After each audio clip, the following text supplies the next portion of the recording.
तो स्टोरी की शुरुआत करते हैं हम। फिलहाल ये नॉवेल 25 सितंबर के आसपास में भी रिलीज़ होने वाला है और इसके चर्चे काफ़ी ज़्यादा हैं, इसलिए मैं इसे शुरू कर रहा हूँ। तो स्टोरी की शुरुआत में हमें एक लड़के को बैठे हुए दिखाया जाता है। वैसे इसका नाम वांग लिन था, पर क्योंकि बचपन में यह मरने वाला था तो फैमिली ट्रेडिशन के हिसाब से इसके फादर ने इसे एक निक नेम दिया था, टाई जू करके। और वैसे इनकी जो फैमिली थी, वांग फैमिली, ये काफ़ी समृद्ध परिवार था। लेकिन जो वांगलिंग के फादर थे वो एक कॉन्कुवाइन से पैदा हुए थे, जिसकी वजह से जो बड़ा बिजनेस था इन्हें मिलता नहीं है। तो फिलहाल वांग फैमिली को छोड़ करके ये गांव में आके सेटल हो जाते हैं, जहां पर ये एक स्किल्ड कारपेंटर थे। और ये जो लड़का था टाइजू, या हम इसे वांगलिंग कहें, बचपन से काफ़ी इंटेलिजेंट था। किताबें पढ़ना इसे काफ़ी पसंद थे। गांव में तो इसे एक प्रोडिजी माना जाता था और इसकी माँ इसका काफ़ी ध्यान रखती थी। अब इसके फादर जब इसे ऐसे आंगन में बैठे हुए देखते हैं तो ये इससे कहते हैं कि अगले साल डिस्ट्रिक्ट एग्जाम है तो तुम्हें अच्छे से तैयारी करनी पड़ेगी, नहीं तो मेरे जैसे तुम्हें भी यही काम करना पड़ेगा। अब ये सुन करके इसकी माँ कहती है कि आप टेंशन मत लो, वांगलिंग अच्छा करेगा। इस दौरान वांगलिंग अपने फादर से पूछता है कि फोर्थ अंकल आने वाले थे ना, कब तक आ रहे हैं। अब इसकी मॉम भी बताती है अगर समय के हिसाब से देखा जाए तो शायद वो आते भी होंगे। हालांकि फोर्थ अंकल का नाम सुन करके वांगलिंग के फादर थोड़े से निराश हो जाते हैं। और तभी अचानक से यहाँ पे दरवाजा खुलता है और फोर्थ ब्रदर आ चुके थे।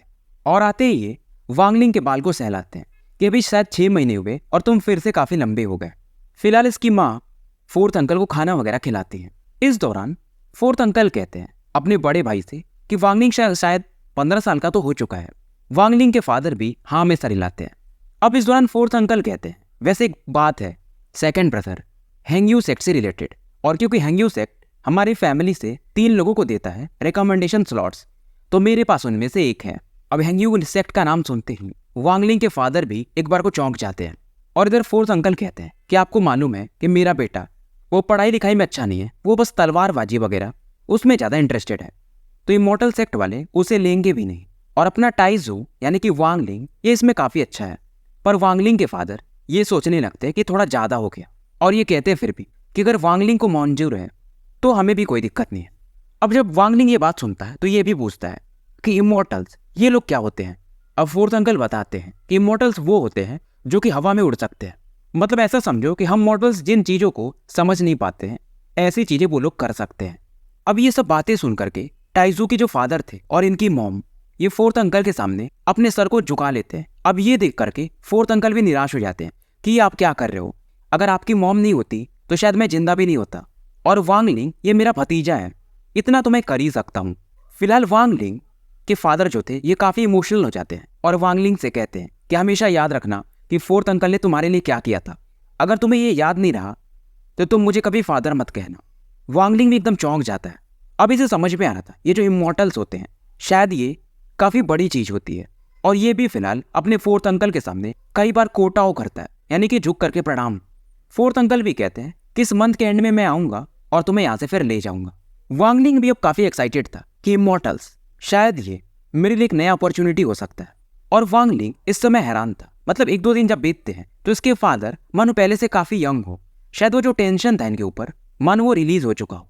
और लोगों को भी ये बात पता चल जाती है तो कुछ लोग थोड़ा जेलस भी फील करते हैं और कुछ लोग काफ़ी गर्व की बात कि चलो इनके गांव से कोई हैंगयू सेक्ट में जा रहा है। लेकिन इनके फादर और मदर को पता था कि अभी तो इसे एग्जाम देना पड़ेगा और गांव के लोग पहले से खुश हैं। इधर 15 दिन निकल चुके थे और वांगलिंग हैंगयू सेक्ट का एक डिसाइपल बनने वाला है, ये चारों तरफ फैल चुका था।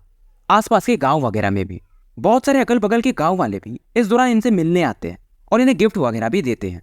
अब जो गांव के टीचर थे बस वो यही चाहते थे कि वांगलिंग बस ये मान ले, यानी कि इसे एक्सेप्ट करता रहे कि गांव में इसने सीखा है, ताकि गांव का भी नाम हो सके।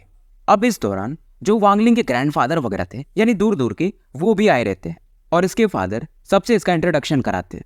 अब इधर ये लोग नए नए गेस्ट से मिल रहे होते हैं, तभी यहाँ पर एक और कैरियर आता है जिसमें से 50 साल का एक इंसान बाहर निकलता है। और ये भी आते ही वांगलिंग के फादर को सेकेंड ब्रदर कह के कॉन्ग्रेचुलेशन देता है। और इसे देखकर वांगलिंग के फादर भी हैरान थे कि बिग ब्रदर आप।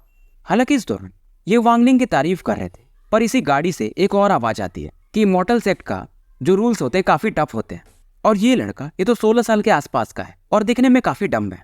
वांग लिंग और इसके फादर दोनों इसे देखते हैं पर कुछ बोलते नहीं है। अब इधर ये जो ओल्ड मैन थे ये अपने बच्चे को, जिसका नाम कि वांग जुओ था, इसे थोड़ा डांटते हैं।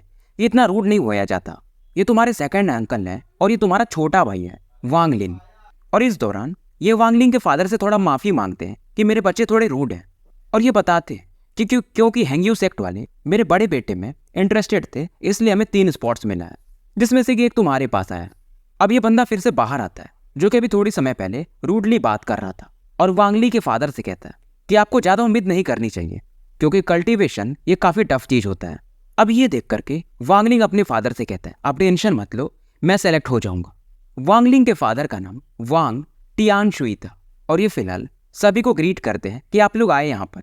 फिलहाल यहाँ पर थोड़ा सेलिब्रेशन वगैरह चलता है, और फिलहाल जब ये लोग निकल जाते हैं तो वांगलिंग के फादर भी थोड़े ड्रंक हो गए थे, और ये उन्हें इनके बेड पे लाकर सुला देता है। इस दौरान ये फ्यूचर के बारे में सोच रहा था। समय निकलते जाता है, 15 दिन और निकल जाते हैं, और फिलहाल आज के दिन 4th अंकल यहाँ पे आ चुके थे, और आते ही ये कहते हैं कि सेकंड ब्रदर मेरे पास ज़्यादा टाइम नहीं है, तो मैं तुरंत ही वांगलिंग को लेकर निकल रहा हूँ, क्योंकि शायद 1-2 दिन बाद से ही हैंग्यू सेक्ट वाले डिसाइपल चुनने वाले थे।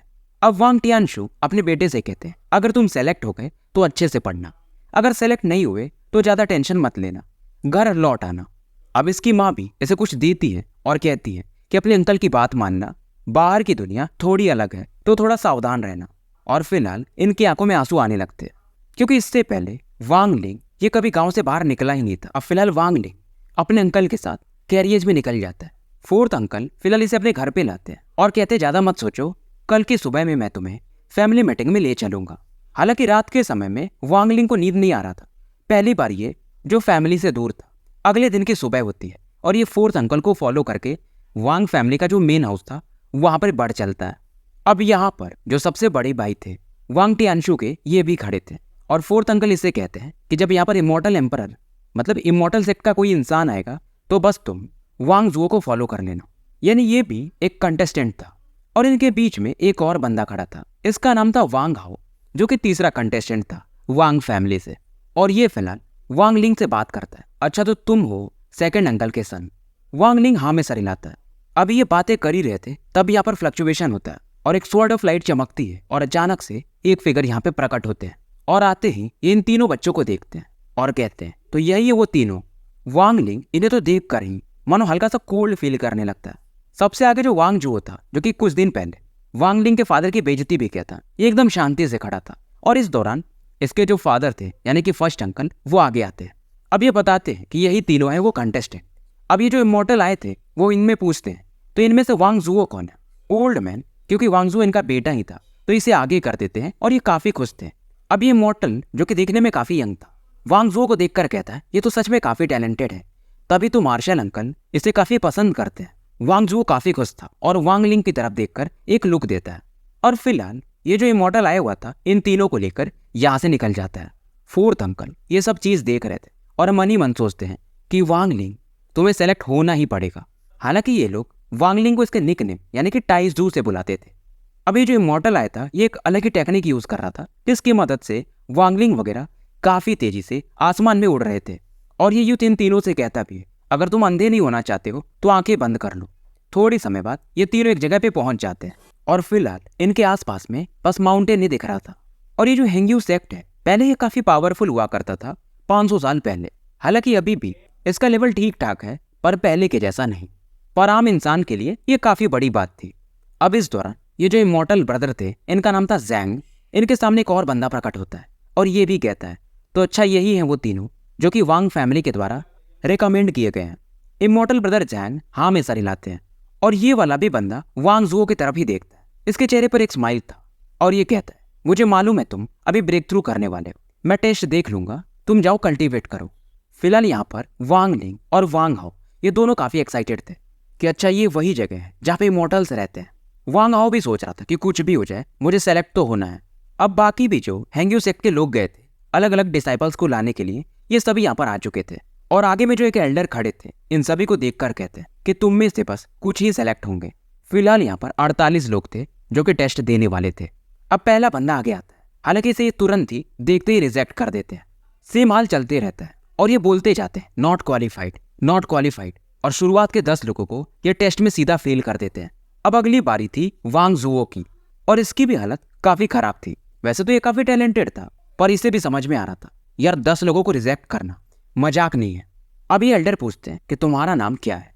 ये अपना नाम बताता है, वांग जुओ।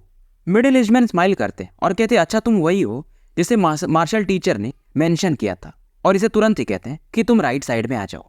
वांग जुओ, अब इसकी आंखों में घमंड को देखा जा सकता था। वांग हाओ को काफी गुस्सा आता है कि यार ये वांग जुओ ये काफी लकी है। फिलहाल ये वांग लिंग से बातें कर रहा था। अब इस दौरान ये मिडिल एज्ड मैन एक लड़की को भी सेलेक्ट कर चुके थे। अगली बारी थी वांग हाओ की।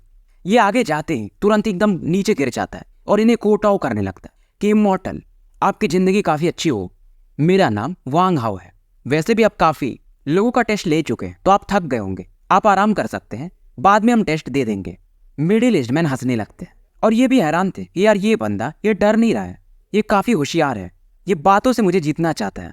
अब ओल्ड मैन यानी कि मिडिल एज्ड मैन ये बोलते हैं कि टैलेंट तुम्हारा कम है। ये बात पूरा करने ही वाले थे, तभी वांग हाओ एक जेड बॉक्स निकालता है और इन्हें देने लगता है और इनसे कहता है कि मेरे फादर ने बाई एक्सीडेंट पाया था और वो इसे खोल नहीं पाए थे, इसीलिए मैंने ये आपको दे दिया।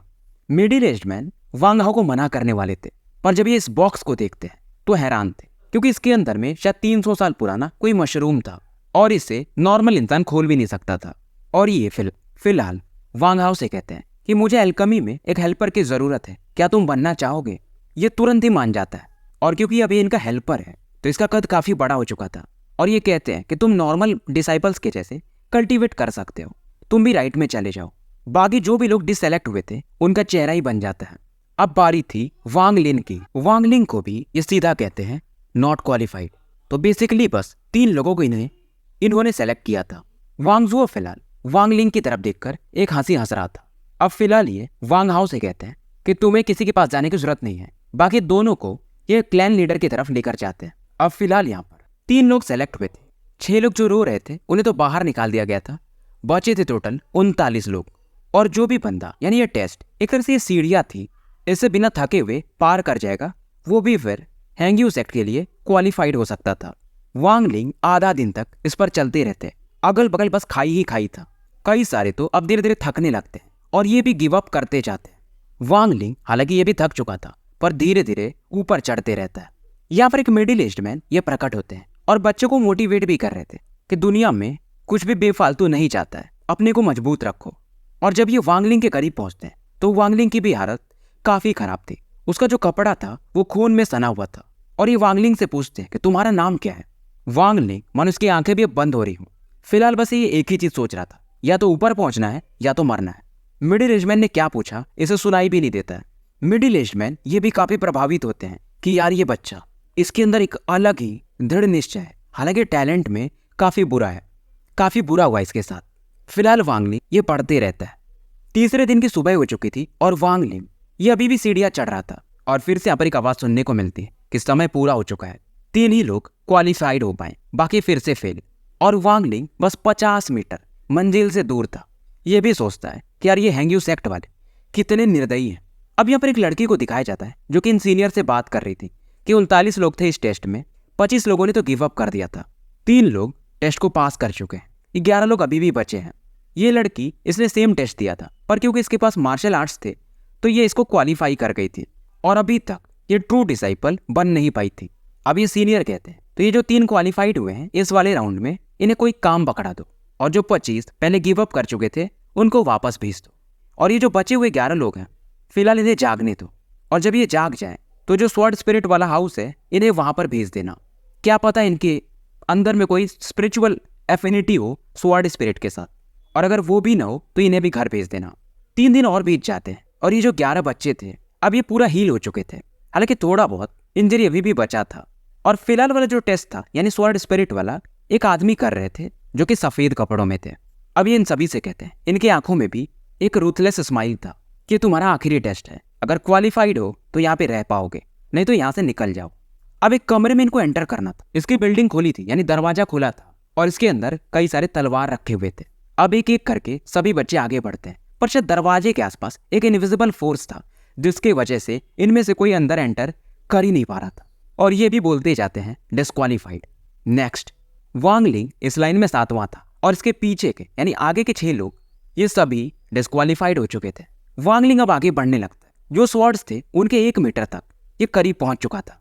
व्हाइट क्लॉथ मैन इस बार ये भी सरप्राइज थे। आंखें इनकी एकदम चमक उठती और ये कहते हैं ज्यादा सोचो मत, बस आगे बढ़ो। अगर तुम्हें स्पिरिट ऑफ द स्वॉर्ड ने सेलेक्ट कर लिया, हालांकि तुम 2 टेस्ट फेल कर चुके हो, फिर भी तुम ट्रू डिसाइपल बन सकते हो। अब ये देख करके बाकी लोग जो बचे हुए थे वो भी थोड़े एक्साइटेड थे, जो फेल हो गए थे वो तो निराश थे। वांगलिंग आगे बढ़ना शुरू करता है पर एक इनविजिबल फोर्स इसे फिर से 10 मीटर पीछे फेंक देता है। अब ये भी सोचते हैं कि वांगलिंग हार चुका है बाकी लोग, पर वांगलिंग इसे फैमिली की याद आती है और एक बार फिर से आगे बढ़ने को सोचता है। और ये जो व्हाइट एल्डर थे ये भी कहते हैं फेल्ड, नेक्स्ट, क्योंकि मौका एक ही बार मिलता है और ये भी एग्जाम 11 में से कोई भी पास नहीं कर पाता है। एक और इनमें से लड़की थी जो कि वांगलिंग के बराबर ही काफी क्लोज पहुंची थी और इन लोगों को भी अब इनके फैमिली की तरफ भेजा जाने लगता है। अब इधर वांग जुओ और वांग हाओ को दिखाया जाता है जो कि एक दूसरे से बात कर रहे थे। वांग हाओ भी कहता है ठीक है, आप अंकल मास्टर के डिसाइपल हो, पर मैं भी अब इमॉर्टल पिल्स बना सकता हूँ, मतलब सीखने को मिलेगा। वांगलिंग आगे आते हैं और एक एल्डर से कहते हैं कि मेरे फ्रेंड्स, मेरे फैमिली वाले वेट कर रहे होंगे, तो आप मुझे भी बाहर भेज दीजिए। वांग जुओ ये फिलहाल वांगलिंग की तरफ देखता है पर वांगलिंग इसे इग्नोर मार रहा था और वांग जुओ इससे कहता है तुम भी अपने फादर के जैसे ही एक कारपेंटर बनोगे। फिलहाल इन तीनों को लेकर एक इमॉर्टल यहाँ से निकल जाते हैं। थोड़े समय ट्रैवल करने के बाद वांगलिंग को अब वांग क्लैन का जो हाउस था वो दिखने लगता है और यहाँ पर पहले से तैयारी वगैरह हो चुकी थी। और यहाँ पर तो इस बार इसके फादर, मदर और बाकी लोग भी आए हुए थे और यहाँ पर कुछ लोग बातें भी कर रहे थे वांग टियानशु से, यानी इनके भाई लोग, कि इस बार तुम्हारा भाई बेटा वांगलिंग सेलेक्ट हो जाएगा, आप टेंशन मत लो। वांग हाओ के फादर भी इनसे बातें कर रहे थे कि इस बार मेरा बेटा और तुम्हारा भी बेटा दोनों सेलेक्ट हो जाएंगे। अब इसके फादर भी सोच रहे होते कि वांगलिंग बस तुम्हें सेलेक्ट हो जाना है। अब इधर फाइनली वांग जुओ वगैरह पहुंच चुके थे और इसके फादर काफी खुश थे। इन्हें पता चल चुका था कि इनके बेटे को इमॉर्टल हुई बिंग ने सेलेक्ट कर लिया है। वांग हाओ के भी फादर इनको पता चल जाता है कि इनका बेटा भी एक डिसाइपल बन चुका है। अब वांगलिंग की मदर पूछती है कि बेटा तुम्हारा क्या हुआ। वांगलिंग, इसका तो चेहरा ही इस समय उतरा हुआ था। तो स्टोरी को यहीं पे समाप्त करते हैं और मिलते हैं फिर एक नए वीडियो के साथ।